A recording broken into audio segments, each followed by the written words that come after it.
Welcome to the Next Sunday podcast. I'm here with my friend Jim Shepherd, as always, gaining insight and wisdom from this wonderful man of God. Hey, to get jumping straight in today, we've got a topic. Here's the deal. We had something else planned, but we are calling an audible. As in, if you were a quarterback going to the line of scrimmage in an NFL game or a college game, and you saw a situation on the field that said, hey, what I had called is probably not the right play for today. Yeah. So here's what we're doing. Today, we want to talk about finishing well. That's the positive way to say it. The negative way to say it is avoiding moral failure. Yeah. Since February of this year, Frank, you and I, and probably everyone who's watching this, if you're watching this podcast, you know what we're talking about. Since February, we've seen 4 very high-profile moral failures, very high-profile, that are just affecting lots of lives. I think in the case of the most, we're not calling names. Everybody knows who we're talking about. The last couple are just spectacularly big in terms of the audiences. And you and I both have heartbreak over this, even for the people who've committed these things. We feel a sense of deep sadness for them, for their families, for the effect on them. But you and I have talked about this a lot of times, is that when moral failure happens, it's like a bomb drops, but then there's the collateral damage that all the shrapnel hits. And the shrapnel hits a lot of very, very innocent people, disrupts things that look like they were very holy and sacred, until you realize there was something going on behind the curtain that you didn't know about. And you know that I spend a lot of time with young leaders, and I've told you, every time one of these moral failures happens, I get a barrage of text messages from these guys who are scared to death that they won't finish well. Yeah. That they won't finish well. And so we just felt like, as we talked about it, that we had an episode 9 that's now episode 10, and that we needed to address this topic because both you and I have some fairly strong impressions that we want to impart today. Really from a sense of autopsying the ones that went bad. What can we learn from that? You know, we're not trying to make anyone look bad. We're not going to call anybody's name in here because we're just trying to say we think there's some things in common here that we can learn, not just from these 4, but all of the ones that we've seen happen over time. They're all, you know. But also, let's take a look at some men who have finished well. They're not in the news. Right. Some who have finished well, who've had what Eugene Peterson called it, this long obedience in the same direction. Isn't that a great word for that? Good. This long obedience in the same direction without this major stumble. None of them perfect. Right.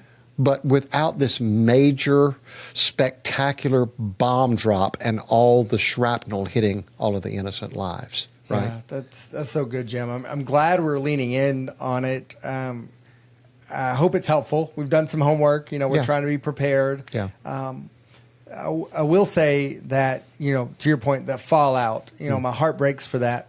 At the end of the day, when we see these instances occur, these moral failures that are high profile, it makes it feel like there's a narrative that this is pervasive and everywhere. And that's simply not true. A vast majority of pastors are doing the absolute best they can. They're moving the right direction. They may or may not have the proper guardrails up, but so far they've kept themselves out of a ditch, despite carrying a very heavy load. And we have to recognize that the role of a pastor or senior leader in the large nonprofit, it's a heavy load. It's a heavy weight. The scripture very clearly states that. And so we have to recognize that, when you're carrying something, I truly picture when you're carrying something heavy, if I'm trying to move forward, I'm kind of stumbling to the right and stumbling to the left. I'm doing the best I can. And so what can we do? Let's be proactive, thinking about certainly young pastors and leaders. What guardrails can we put up?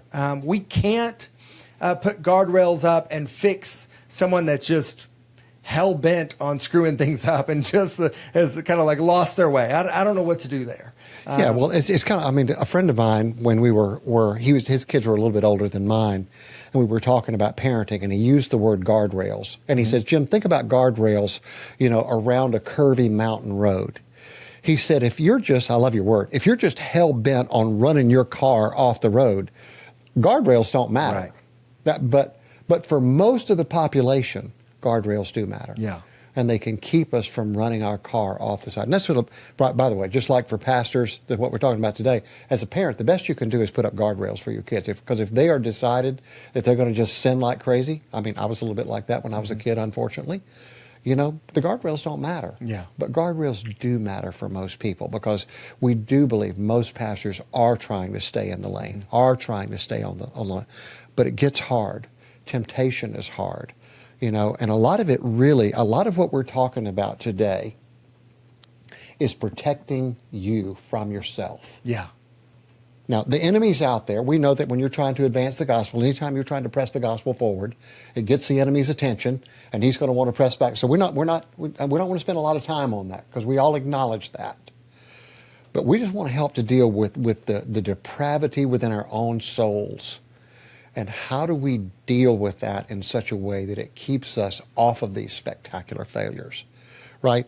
And one of the things I try to say to these young guys, I mean, there was one that texted me the other day, he's 28 years old. And he's been in situations, and he's heard me talk about this before. And so he knows. So what I would say is, the decision for that to happen or not to happen didn't happen for this guy when he was 54 years old or however old he was. It started back when he was early on. It's when you're 28, you decide that I'm going to live a life of faithfulness, and I'm going to put accountability systems, guardrails into my life to protect me from myself, right? And so a lot of what we're talking about is that kind of thing today, is protecting you from yourself. Because even the best of us, there's a darkness inside of us that when we say those things that we see in the news, pick any one of these or some other one that you're thinking of, oh, that couldn't happen to me, I'd be really careful to say that, because that's the place where the devil's playground begins to happen. Absolutely. If there was an inclination for you to go, I don't need this episode, I'm skipping over this one, I would just say, hey, maybe you should listen, because I will tell you that of the leaders that I've experienced have been on the other side of their moral failures over the last couple of decades I've been in ministry. Yeah. If you would have asked me about any of those that I was close to, I would have said, no way. Yep. No problem. No, not that guy. Fine. You would say not him. Guy. Not Somebody him. else, but not that guy. And the reality is, if we have that tendency to not want to listen, this makes us uncomfortable. It makes me uncomfortable to talk about it and wrestle with it. It matters too much not to. The truth of the matter is, Frank, you and I don't want to do this episode. We feel like we have to do this episode, right? It's not something we enjoy talking about. It breaks your heart. It breaks my heart. You and I have been, you've been really close to one of the failures that's happened. I've been somewhat close to one. You know how it's rocked me and messed me up. Absolutely. Right? And so this is really designed to be redemptive. If you're out there, if there's maybe one life that's out there that you and I get them to stop in the road, they're headed that way and they come back this way because of what we've done on this podcast, it'll be worth the whole thing. Huge win. And so you may be listening to this for yourself, or you may be listening to this in its entirety to then forward to somebody else. Because you're like, hey, I think this could be a good nudge. Hey, this had some good nuggets in it. But hey, let's jump in. What do you believe are the primary contributing factors to moral failure? At the highest level, where are we seeing that people are getting sideways? What are those big factors? Where are they getting loose? Where are the guardrails missing? What's the pattern that we're starting to see over and over again? I think there's two sides to it, Frank. I think there's a spiritual side to it and there's a practical side to it. And those are they're kind of interlocked, but there's a spiritual side and a practical side. So let's talk about the spiritual side. A friend of mine was an elder in a church with a spectacular moral failure. 7.5 years affair with somebody who was on staff, his wife. Okay, spectacular moral failure. And we talked about it, and he said this, and I'll never forget this. He said, Jim, you don't walk all the way into darkness with one step. Think about this. This is a man who's been to seminary. He knows the gospel. He knows.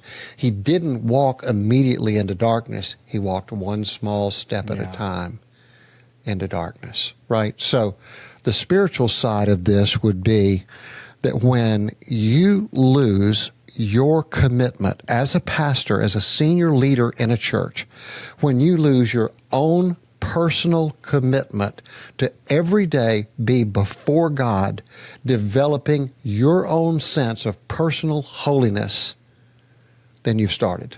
Yeah. You've started. Now, by the way, all of us have dry seasons, right? We have a season where, it's kind of like going to the gym. The day you don't want to go to the gym is the day you need to go to the gym. The day you don't feel like doing your time with God is probably the day you need to do your time with God. And you force yourself. We're not talking about that. We're talking about when you just disaffiliate from the practice of developing personal holiness in your life.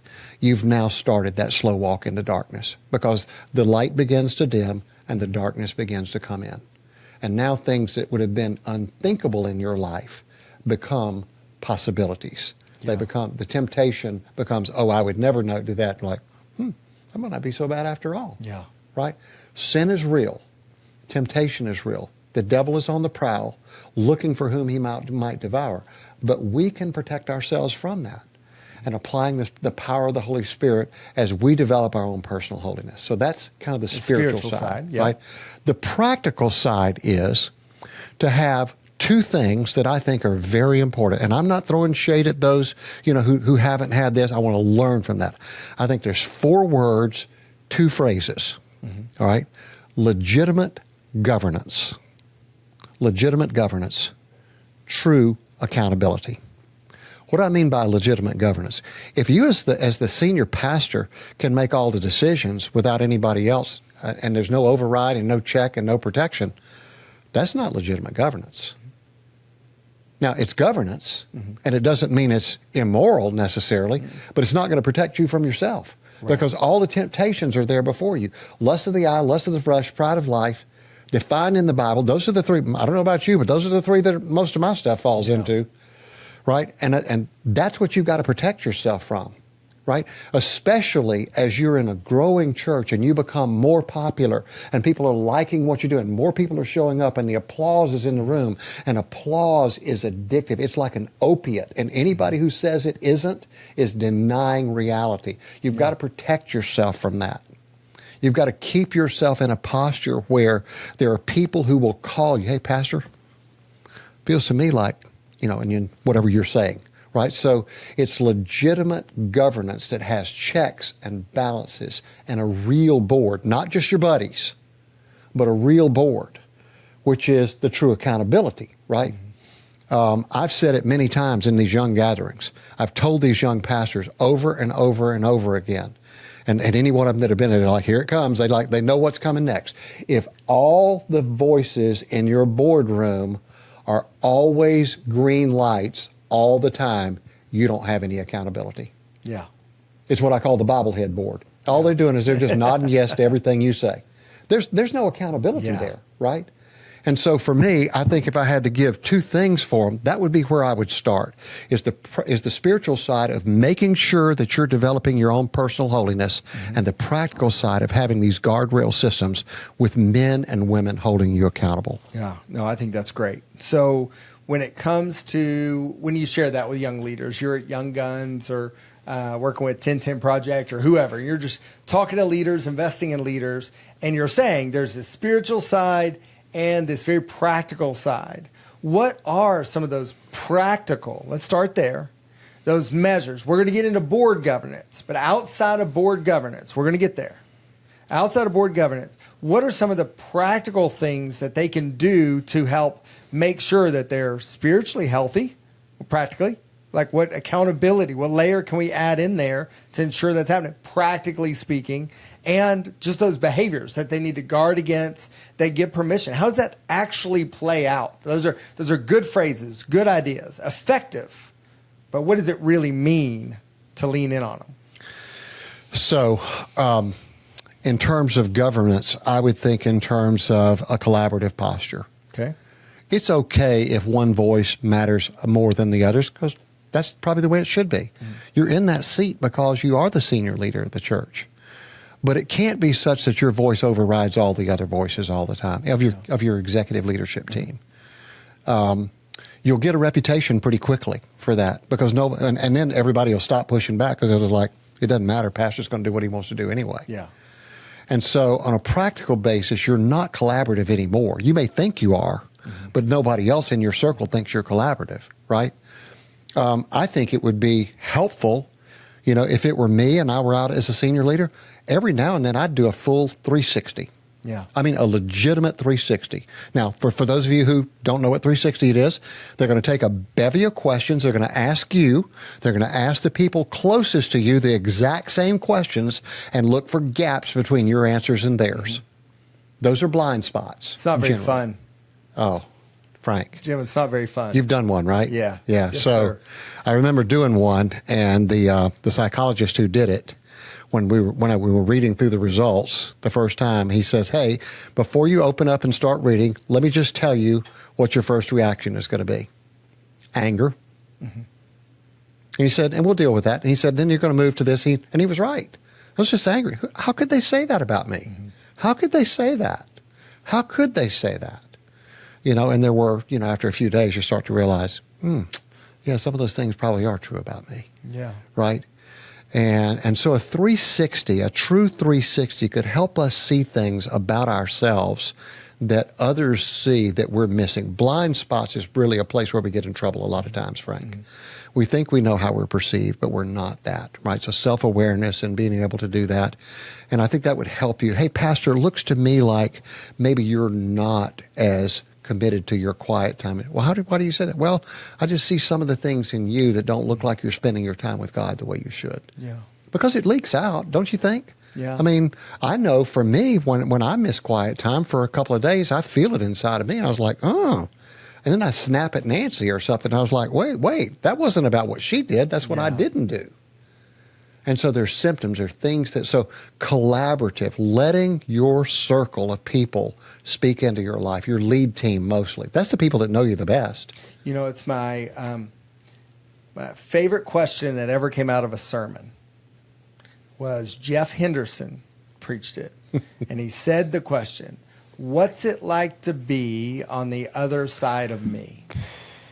Such a powerful question. And 360 helps you get to that answer. I have been a part of an organization many, many years ago where the senior leader wanted, this is just a business, okay? Wanted 360s for everybody else. Oh. So that's a flag too. You don't want one for yourself. You want everybody else to do a 360 because you've got things to say, right? Practically speaking. One practical That thing. would be the big. Frank, is there ever a sign that somebody needs a 360 that's louder than that? Here, you don't need Bill Engvall to give you here's your sign. That is your sign, bro. That is a sign. Wow. For sure. So what's it like to be on the other side of me? One question that I found to be helpful with ministry leaders is when they feel like they're starting to get seasoned or they've been in for a decade or whatever it may be in their ministry role, is to ask them, what things did you used to believe were have-to behaviors that now that you've changed? You used to say, like 2 or 5, 7 years ago, you would have said, I will not start my day without. I would never do this. But now those things don't apply. Because oftentimes what you'll find is that the guardrails have gotten widened over time. So you're actually over into the side to where it makes the little noise in the road. Like you're really getting to the edge because you're dismissing, because you almost felt like you've spiritually outgrown those things. And so sometimes those guardrails need to be brought back in because we used to have some rules that we were so sure were going to help protect us to stay on the wall and focus in ministries that we've let drift over time. And it takes a conversation to get there. But before long, I've yet to ask that question and not found leaders starting to highlight some things that they used to say that was a critical point of them staying focused and godly that they now no longer do. Yeah, I love that idea, Frank. And I think kind of an extension of that is, one of the things that I know about sanctification, especially in me, is, as I'm becoming more and more, in the likeness of Christ in certain area of my life. Things that were okay with me a year ago are not okay with me today. Yeah. You follow where I'm going with this? And so the reverse of that is true. That's so good. Because here's what when you talk about seasoned leaders, one of the things that I see out there, even in some guys that haven't failed, but I see it out there. You think you become more spiritually mature and you're immune to things, and you get, as I like to say, you walk a little closer to the fire than you would have in your younger days, thinking that you can withstand it. And that's just a terrible habit to get into. That's kind of like that walking into the darkness one little step at a time. Yeah. Because once sin has just the smallest little crack, then it gets a toehold, and then it becomes a foothold, and then it becomes a stronghold, and now you're in trouble. Yeah. Right? You see that? There's a progression that happens there. That's so true. And so the practical side of that is to recognize when things that were not okay with you a year ago are now okay. Maybe you need to stop and say, wait, that's not healthy. Yeah. That's not healthy. Was that spiritual growth that led you to because you had a misinterpretation of Scripture? Could be. Probably not. So it could be that. Right. But more likely it's, I've just kind of, I've loosened up on that. I've for some reason let go of that. And to your point, it should really start to go the other way. Not that we're becoming more legalistic or shutting people out of our lives, but just going, as you feel the weight of leadership, it should cause us to want to be more cautious over time, not more cavalier. Correct. Over time. Correct. Sanctification should be proportional with obedience. If sanctification is not leading to more obedience, then it's not sanctification. That's so good. It's not. And if you're hearing us right now as we're talking through this, if this feels weighty, obviously it's really important, but Scripture makes it very clear in Timothy that if you feel called to be an overseer or a leader or a pastor of the church, you are held to a different level of accountability. And so if you're listening to this and you're not in that position, it somehow feels like we're judging you or trying to put weight on you. Gosh, we want to all grow in our relationship with Jesus. Right. We've all got work to do. But the reality is, if you are an overseer or a pastor, you have different standards. Scripture makes it very clear. Yeah. In my church, one of the things we do when we are interviewing elders, I remember when I got ordained as an elder, I didn't know that we did this. And I was like, wait. But then I realized I don't have anything to fear. Today we do it digitally, they sent a package to my wife, confidential, only to be opened by her, not to be discussed with me, submitted back to the church without talking to me about it. And they were basically asking her, hey, what's he like in private? Yeah. What's he like in private? I love it. Right? I love it. And, I wasn't perfect, but I didn't have anything to hide. I mean, my life is open before her. Mm-hmm. And if you're going to ask somebody, you might as well ask her because, nobody knows me better than she does. Yeah. And, and that's the kind of the thing that we're talking about here, right? I'm not saying that's the only way to do it. If you don't do that, I'm not saying that's just the way my church does it. I love that we do it that way. I get to interview some of the prospective elders now, and they're like, wait, what was that thing y'all sent to my wife? I was like, oh, by the way, we're just checking with her to make sure you are who you said you are, right? I love that. But think about that, Frank. That could be a healthy practice for somebody. Maybe send it to your best friend or somebody like that and just check in with them and just see how you're doing.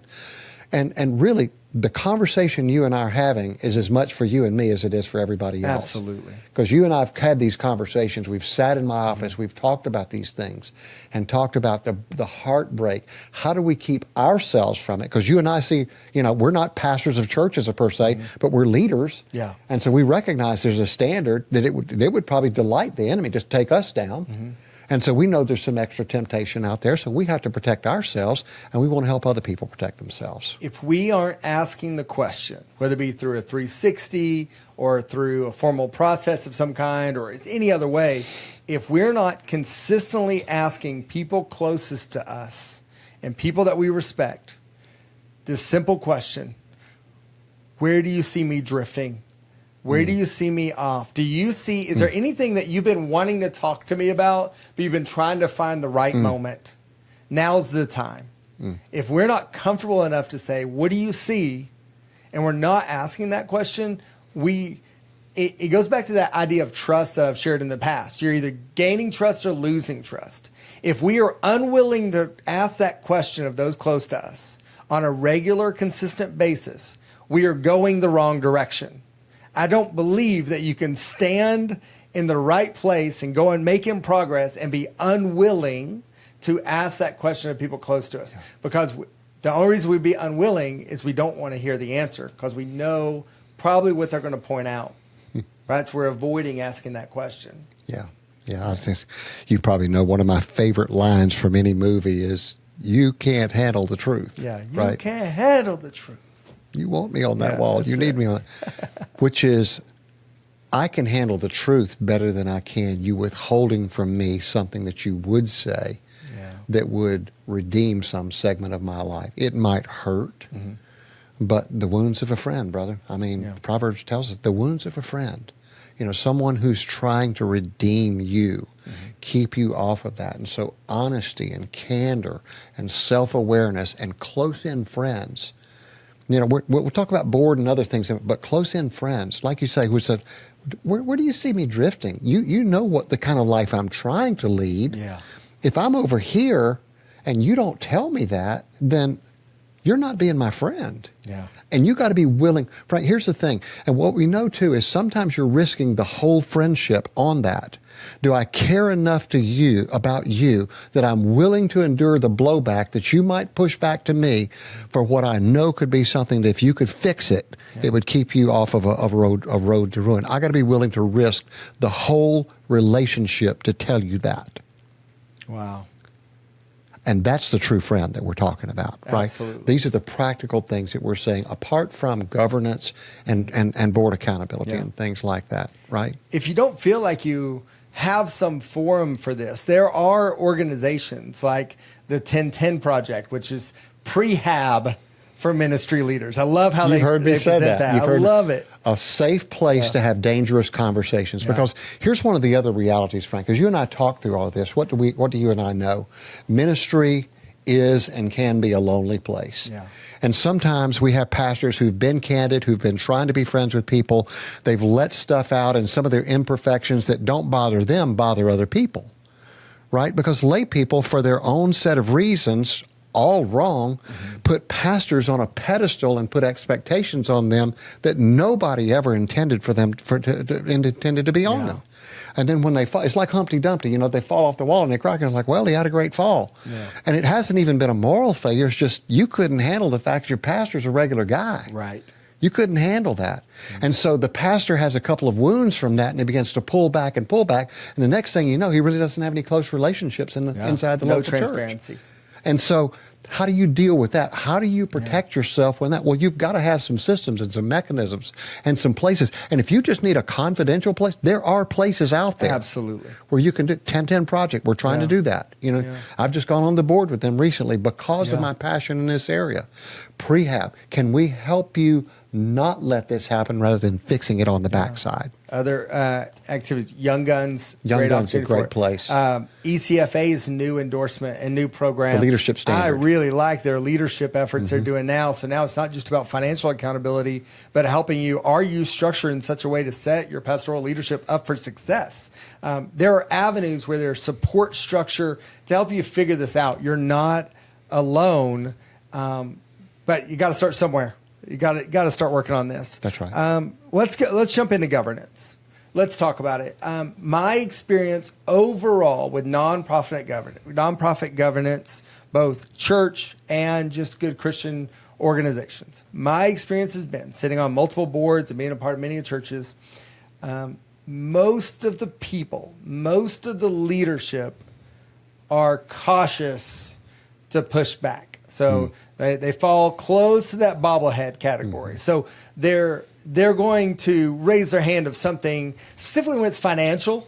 They may raise their hand and go, wait, I want to make sure this is wise. They may raise their hand and push back on something that maybe an elder or a board member feels is in their wheelhouse more than the rest of the team. Every once in a while, you'll see them speak up into that area. But when it comes to accountability or some of the structures or systems, oftentimes they either feel ill-equipped or they're assuming somebody else is doing it, or it's just simply not being done, right? There's a gap in quality elder leadership board governance in nonprofits today. Would you say that to be true? Or is that too big a statement? Whew, I don't think it's too big a statement at all, Frank. I would agree with you that it is an issue. And a lot of it is that when somebody comes on as an elder or as on a board, they're not clear expectations. Mm-hmm.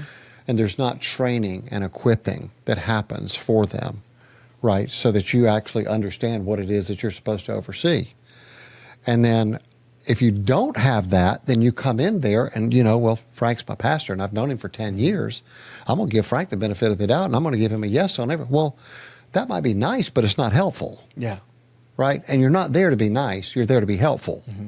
If you can be both, of course, you're not trying to be a curmudgeon. Sure. But you want to be. I met one of those, by the way. I have one specifically about when you said that. I called him a curmudgeon. All of you have a name. When I said that, you had a name. You got a face that popped up. Yeah. You probably had a conversation. You're like, oh, yeah, I know that guy. Yeah. Right. So forget that person. That's not who we're talking about. Not who we're talking about, right?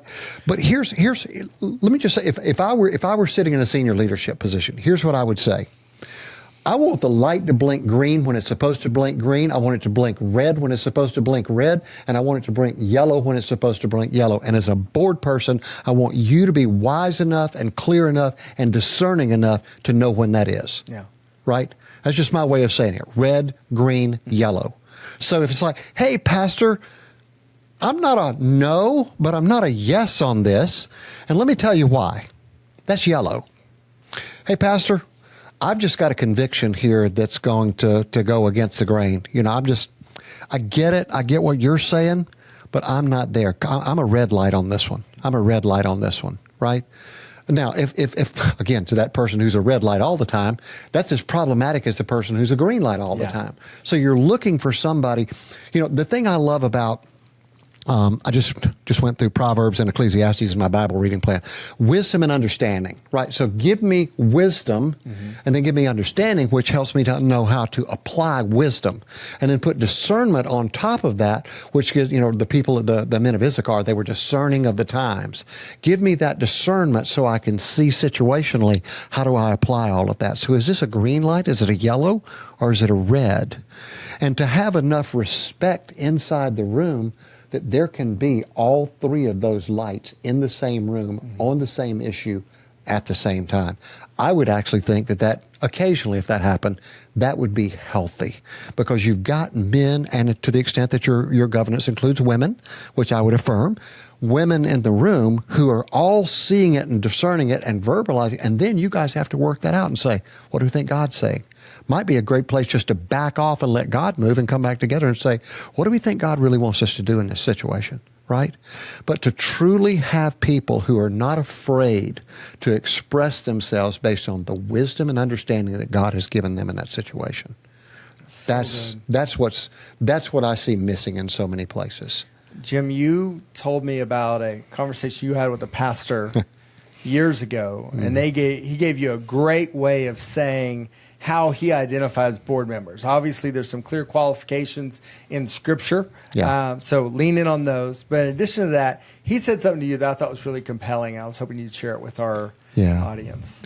It's one of my favorite conversations ever in terms of board governance, Frank. He's a highly respected pastor. He's in his latter season.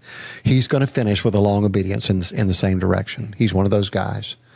And so it was after a conference, and we were sitting around with some young leaders, and they were asking him, so how do you get on the board at your church? And he was going through all of the qualifications that are written in the policy manual, right, in the manual. And then he said this. He said, but there's one that's not written down anywhere, and it is the deal breaker. And so everybody, all the young leaders are sitting there, with their moleskins out, and they're going to write this one down. And he said, and his church only puts men. I'm not endorsing that one way or the other. That's just the way his church is. All the men. See, if a man will not come up to me and grab me by the collar and call me on my mess, I will not put him on my board. Yeah. And that's not written down anywhere. That's how, Frank, I think that's one of the ways that somebody like him makes it that far with that long obedience in the same direction.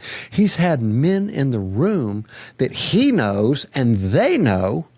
And I've met some of these men. Mm-hmm. I've met some of the men that are on his board. There's not a one of them that wouldn't call him on his mess. Yeah. Right?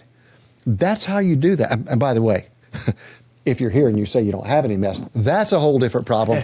We've got therapeutic counseling for you because we all have mess. Absolutely. Men, women, we're all failed, fallen, frail, fallible, all of those things. We're all sons of Adam, so we have our mess. And what we need is other people who see that in us when we don't see it in us, who'll say, hey, bro. And then what he's saying is that if I'm not hearing it, they'll come up and grab me by the collar. It's like, bro, you're not hearing me. There's a problem here, and you're not seeing it, and everybody else does. We got to fix this. Man, I love that.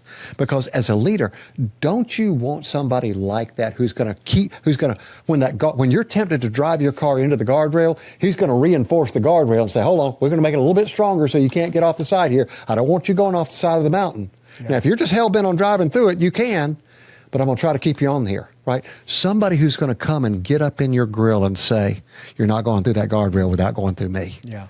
That's love, man. That's the kind of love that you want in the room, that they would be willing to risk everything to make sure you don't go bad. That's the love for the leader. That's the love for the church and nonprofit, whatever God is doing, that becomes more important than an awkward conversation. Now, and it's God honoring too, Frank. Absolutely. God honoring. Absolutely. So I want to stick with your illustration, and this may unravel. Bear with me for a second. It wouldn't be, by the way, wouldn't be the first time something unraveled on the next Sunday podcast. For those of you who've been watching, we'll survive.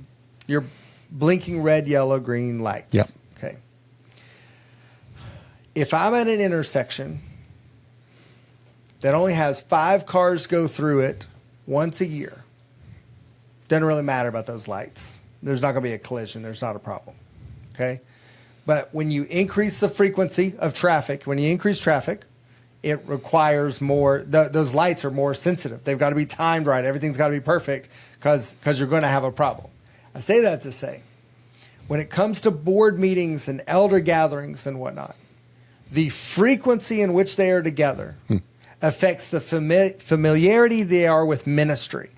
If you gather us together once a year or twice a year to an intersection during a calm season when it's not real busy, it's like, no, everything looks pretty good. What do I need to rubber stamp? And our budget, that looks pretty good. Like, I'm so high level, I don't know what's really going on, so I'm not seeing all the traffic.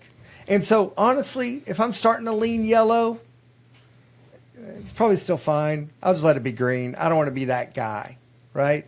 And so I think there's a traffic condition that only gets revealed through frequency of passing through that intersection. So if I only pass through the intersection once at midnight, once a year, everything's green. But if I'm going frequently enough, I'm going to see the other collisions. We're going to be talking about a little bit more about what's happening in the church. And so because of that, now I'm going to care a little bit more about the timing of those lights, and I'm going to have more of a tendency to want to speak up.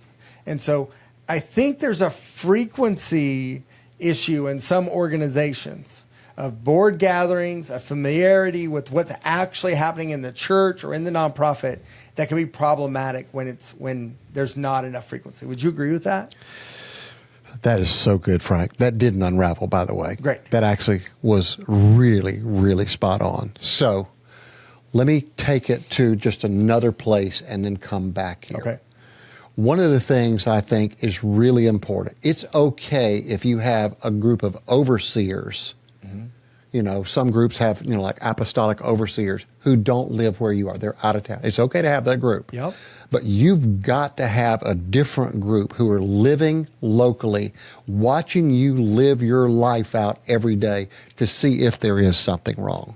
Right? You get my point?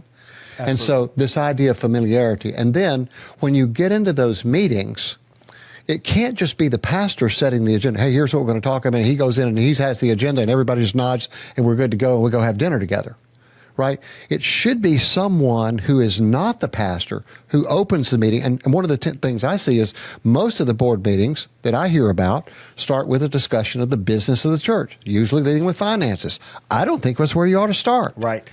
I think the first question is, how's your soul, Pastor? Yep. If you're on a board and you're meeting regularly and your first question is not, how are you doing, Pastor? Then to me, it feels like we're going down the wrong direction for two reasons. Number one, you've got to care for that senior leader. Mm-hmm. You've got to care. Number two, that's spiritually and appropriate. But from a practical standpoint, your highest risk is if that leader goes bad. That's the financials of your church will bombshell. It'll look like lightning hit them. If that leader goes down for burnout, for moral failure, financial misappropriation, divorce, whatever else could happen. So why would I care about the financial statements first and you second? I need to care about you first and the finances and all the other stuff second. And hardly anyone does it that way. So if you're not doing it that way, maybe that's your takeaway today. You're going to reverse the order of it. And you're going to start by saying, Pastor, let's talk about you. How are you doing? How's your quiet time? How's your time with God? How's your time with your wife? What does it look like in your family? Where are you guys winning? Where are you stressed out? How are your children doing? What's keeping you up at night? You know, all of the questions. Talk about emotional health and all of those kinds of things. By the way, make sure, this is the crazy thing about pastors. We worry about everybody else taking too much vacation. Mm-hmm. Wait, hey, Frank, I think you've already used up all your PTO for this year. Make your pastor take all of his PTO. Yes. Because they're guilty of not taking enough of it, right? And they're like, well, I don't need it. I've got other things to do. No, you make your pastor take all their time off. And occasionally they have seasons where they're gone extended. Maybe every so many years there's a month off, and then maybe every, 10 years you get a full 3-month sabbatical or whatever that looks like, But make sure that your pastor is getting rest and time away, because rested leaders are your best leaders. Rested leaders are your best leaders, and boards have to do that. So when you're in the room regularly, you develop rapport, you develop authenticity with each other, you develop vulnerability with each other. Now you're in a position where there's a lot of traffic going through the light, and you know what it looks like to time those sequences up. That's so good. Jim, thank you for sharing that. I just had this moment of recall with something you said. We were talking about the curmudgeon. Oh. Okay? So I don't want to pick on the curmudgeon for a second. But let's pick on them. Yeah, we will at some point. But what I will say is, if it feels like you've got that one person, okay, maybe they're not always red light on everything, but it feels like they're always asking questions. There's a tendency to assume that person's not on board. That's right. And what I've learned by sitting on enough boards now is that what often happens is nobody else is doing yellow or red. And so one person is trying to be the voice of reason. And so I would just encourage you, if it feels like there's that one person that you felt right about asking them to be a part of it, or being an elder or being an overseer, it felt right, you prayed about it, they met all the qualifications, everything's right, but now it feels like they're not quite on the same page as everybody else. I would just ask the question, is anybody else expressing concern about anything at all? And what I've seen is that one person oftentimes who's just a yellow light, they're perceived as a curmudgeon. Yeah. Like they're all red because they're the only person that's pushing back or asking a clarifying question. And so now it's like one of these is not like all the others. They must not fit. And I think the question we should be asking is like, wait a second, if only one person is asking questions or pushing, what's wrong with everybody else? And so I think there's this tendency of let's get rid of the person that's being annoying and pushing back. And I think sometimes that person is feeling the weight of going, wait, you told me when you asked me to be a part of this, you wanted me to push at it, make sure that we're thinking the right way and we're making wise choices. And I just don't hear anybody else asking questions. And so, as you can tell, I've felt that I've been in that role before. I feel like some pain's coming out of here. I feel like some personal pain's coming out here. Pain. But that's real, Frank. So let me I can actually make that a little bit more personal with me. There goes a pillow. You saw that live and in person on a podcast, right? Whether that gets edited or not. So for me, what I have to guard against, I'm going to take that and make it really personal with me. Okay. You know me well enough to know, you've been around me well enough to know that generally speaking, I don't need a lot of information to make a decision. Yeah. I know where I'm going early, right or wrong. You know, people say, well, a lot of things, but never indecisive, right? I don't need a lot of information. But what I have to recognize is there are people who need a lot of information, and it's not pushback. It's just the way they're wired. I think that's what you're talking about. That's so here, great. right? Nancy and I were in a situation recently with someone we didn't know well, and I verbalized to her back in the hotel room, I was like, I just don't think he gets it. And Nancy says, no. He's just different than you, Jim. He needs a lot more information for him to come to the same conclusion that you've come to. And she was right. When we got to the end of our time together, he was every bit on board with the thing as I was. It was a different route. Yeah. And so I think your example there is really good. Sometimes what looks like pushback is just a different way of evaluating the situation. Oh, that's so good. And I'm sorry for your pain. Yeah. Let's talk a little bit about, in the area of accountability and guardrails. Yeah. There's been plenty of conversation around the Billy Graham rule, okay? And the presence of it and the problems with that, and the lack of presence of it in other circumstances and the problems of that. What's your thought around the Billy Graham rule? Maybe explain from your perspective what it is, and then where you see the pros and cons of it being a part of a pastor's life. Because when I'm looking at these issues that we've seen, sure seems like it would have been pretty dang helpful in a lot of these circumstances if that practice was more present. Yeah. Yeah. So for those who are not familiar, and I would guess most of you are, but let's just briefly state, Dr. Billy Graham had a rule for himself, and I think for the rest of his staff, especially his executive staff, with regard to relationships with the opposite sex. That you couldn't be in a room alone with the door closed with someone from the opposite sex. You wouldn't ride in a car together with just one person, not your wife, not your spouse, of the opposite sex, things like that. And he just said that was to both prevent the temptation and the optic that things could be something other than what they were. Now, that gets a little bit complicated in the current environment because the unintended effect of that is that women feel like something has been put on them that was not intended by that rule. And I get that. I think that's I'm not saying that's unfair. So I think that's where we have to be careful with that. But with that said, I don't think you just throw that out. I think what you talk about is and by the way, in different theological and cultural contexts, that might have a slightly different application one way or the other, right? And so you have to do that in the context of who your organization is. But don't throw it out altogether, because it's not saying that women are bad, men are bad, and it's just saying there's certain realities that when you put things together and you're allowing people to walk a little too close to the fire, sometimes folks get burned. And it's better not to do that. I know a guy who actually, a pastor, he's one of the guys who's made it, to a long, he travels with a male member, all the members of his board are male, and the guy stays in his hotel room. They book double beds everywhere they go. So that you can't even say, hey, look, so your guy, when he went to bed, he was in the other room and you snuck out at night. You can't even say that about him because the guy sleeps in his room. Yeah. Now, people may think that's weird, but that's just the way he applied. Now, and by the way, I'm not saying everybody should do that. I'm saying that's one guy's interpretation of it. That's taking it a long way. But what you and I both know, if you watch the Carey Nieuwhof broadcast when he interviewed Rick Warren, Rick said very specifically he thought that was healthy inside the Saddleback culture. And in fact, he referenced another leader who had a moral failure, and they'd had a conversation about it, and he said, he told me that was old school and I was going too far, and look what happened to him. Yeah. You remember that moment. Absolutely. And for those of you, go back, if you want to go back, look at the Rick Warren interview with Carey on the YouTube and watch that interaction at the table. And Carey left that in there because he felt like Rick had something that he wanted to say to the church as a whole. Absolutely. Right?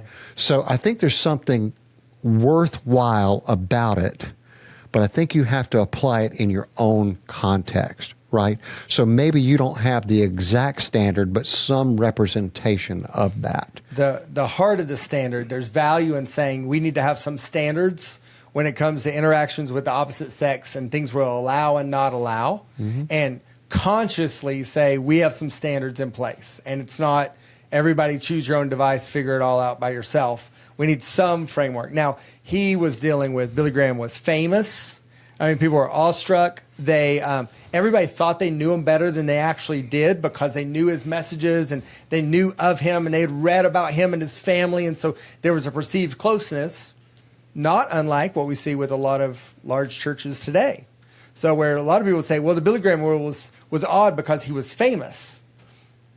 There's a lot of church leaders quite famous. Yeah. And may be in the same boat of suddenly there are other people that feel more familiar or close than they actually are just because of the way that stories are told and things like that. And so for me, I land in the world when it comes to the Billy Graham rule of why not be conservative? Let's be thoughtful. What are the problems with it? What are the problems with it? Okay, well, what I don't want it to mean is that I'm always hanging out with the male members of the church staff and I'm never investing or spending time with the female leaders of the church staff. That's not helpful at all. So it's not helpful. So my response to that is, it doesn't mean that we shouldn't be responsible and think through our version of whatever the Billy Graham rule is. Let's be smart here. But on the flip side, let's think of something. Let's have some response to it. It doesn't have to be that, but something to be mindful. Yeah. And if we are going to put the Billy Graham rule in place, there are implications for that to go, how do we adjust to make sure it doesn't hinder the growth and support of leadership for women in the church and other things that have kind of been a negative fallout of following that rule. So it's the answer can't be, and this is Frank speaking just personally, okay? I don't think the answer can be, well, there's complications with the Billy Graham rule, therefore we will have no rules. I think that's irresponsible and unwise. Okay, so I'm just saying we need to figure out something when it comes to the opposite sex and the interactions that we allow or approve or are comfortable with in the context of leadership in the church. I just think we need to have some guardrails up. And it may not be the same, but it should be something, but also take the time to be mindful that it doesn't limit people's opportunities throughout their organization. Totally. I mean, the one thing you wouldn't want any rule to do in this case was to be disrespectful to a whole group of people, in this case, women. So, absolutely not. One of the things you'll hear women say is it feels like it's disrespecting them because we're blaming it all on them. Look, if it were me, again, this is going to be just Jim speaking, like it was, I'm not trying to protect me from you. I'm trying to protect me from me. Yeah. Right. From the darkness of my heart, getting carried away in the moment. And it's just good, healthy leadership to have some boundaries, whether it's the strict application or some modified version of that or something in between there. But to have some healthy boundaries because what we know is that if you are in ministry, either in a church or in a Christian nonprofit, you're in a fishbowl, man. Yep. You may not like that or not, but that's reality. You're in the fishbowl, and everybody's watching, and you are held to the higher standard. So let's make sure that both the optic of sin and the reality of sin are being mitigated, if not totally prevented, by these rules and boundaries that you put in place. That's so good, Jim. We're going to wrap up. We've unpacked a lot. We could talk for hours about this. I generally think there's a lot to say. But I want to go back and I want you to wrap up with just highlighting again and summarizing this entire conversation down to those two key phrases. They had to remind us of the implications and how if we just start believing that to be true, the need for those two things, then a lot of this gets sorted out. So the idea of legitimate governance, where you can't just do it. You've got checks and balances. You've got collaborative leadership. You've got a sense of ownership by all the key stakeholders, your executive team, your lead team, or somebody like that in the room. And then, of course, your board is a part of that as well. But board is the true accountability. And in talking about this developing rapport within the board, let's make sure we say this before there can be the case of too much rapport, too much familiarity, right? Where you become blinded and you're not seeing things that you should see. I think the pastor's best friend serving on the board for 12 and 15 years uninterrupted is a bad idea. That doesn't mean the pastor's a bad guy, but that it just becomes unhealthy because you become too familiar. If it were me, I would have rotating classes, probably 3 years, whether it be a class of 2 or 3 or whatever it is. So you're always rotating in, and when you rotate off, you have to sit out for at least 1 year or 2 years, and then you can come back on. That keeps the mix fresh, and it keeps the accountability, I think, high. So you're developing some rapport, but not so familiar that you're missing things that are sitting right in your face, right? And I think we'd be remiss, Frank, if we didn't end up here on this positive note about some men that you and I both know that have labored long without stumbling. You know, we're not going to call the others out by name, but let's call a few out by name. Mm-hmm. You know, Tim Keller. Yeah. I was telling somebody day before yesterday, I did his first capital campaign in 1998. I did the last one that they did in 2016 and 17. And he was not that big a deal back in 1998. He was a very big deal when I worked with him. And here's what's cool about that. Tim Keller hadn't changed. Mm-hmm. He really hadn't changed as a person. He was still grounded. He was still the same guy. And because he was devoted to personal holiness, he had legitimate governance, and he had true accountability, right? My pastor, Randy Pope, founded Perimeter Church, 1977, stepped aside in fall of 2019. Is there a better time to step aside than in fall of 2019 in hindsight? And no stain on him. Devoted to personal holiness on a daily basis, legitimate governance, true accountability inside. You know, Steve Stroop, Lake Point Church, Steve Stroop, you know, a guy who's made it, long obedience in the same direction. Larry Osborne, a friend of both you and me, North Coast Church in California, a guy who's done it.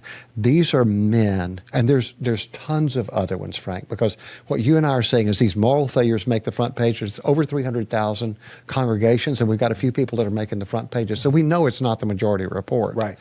But it brings all of this cynicism and sarcasm for the unbelieving world back against the church. Like, I knew it, just a bunch of hypocrites, right? Yeah. And we all know we're hypocrites. I mean, come on in, join us. We're not intentionally trying to do it. It's just our sinful natures, right? But let's make sure that we lift up these examples. So let's autopsy the failures and learn from that. But let's look at these great examples and learn from that. It's not an accident that those 4 guys and many others have finished well. It's not an accident. It started because they made choices early on and they stayed the course and they had guardrails that kept them from slipping. Fantastic. This has been another episode of Next Sunday.